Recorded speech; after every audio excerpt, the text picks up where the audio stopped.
The statements we're about to show you are from the Holy Quran, and is said to be the official, unchanged, pure word of God, revealed over 1400 years ago.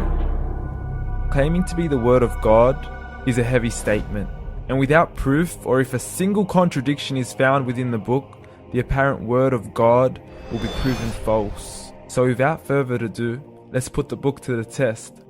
In the 23rd chapter, titled The Believers, from the 12th to the 14th verses, God is said to give a detailed description of how the human being is formed. It begins by saying, "We then placed him as a sperm drop in a place of settlement, firmly fixed. Then we made the drop into a alaqah." We will translate this word very soon. "And then we changed the alaqah into a lump. Then we made out of that lump into bones. And then we clothed the bones with flesh. Then we caused him to grow and come into being and attain the definitive human form." In the 21st century, we can now safely say that this verse is clearly describing the process of human development in correct chronological order. However, what we should be paying attention to in particular is the second stage, referring to the development of the embryo. The specific word used to describe the embryo in this verse is the word alaqah.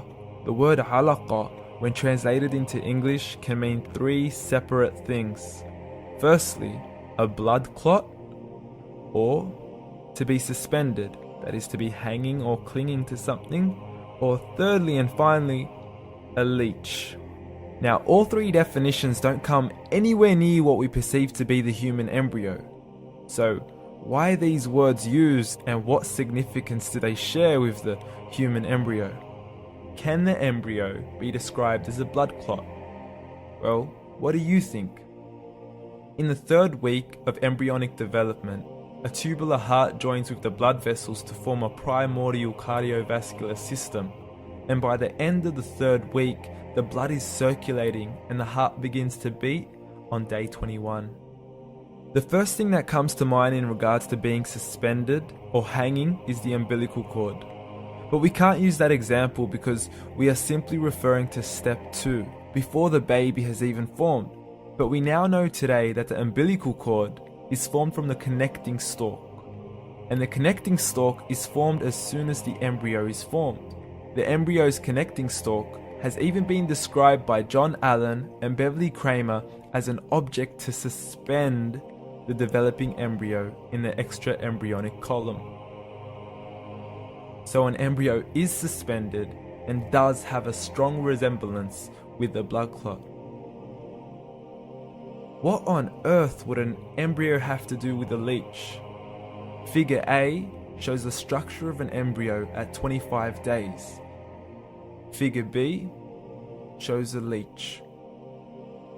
Now please note once again that the embryo in this stage is no greater than the size of a kernel of wheat.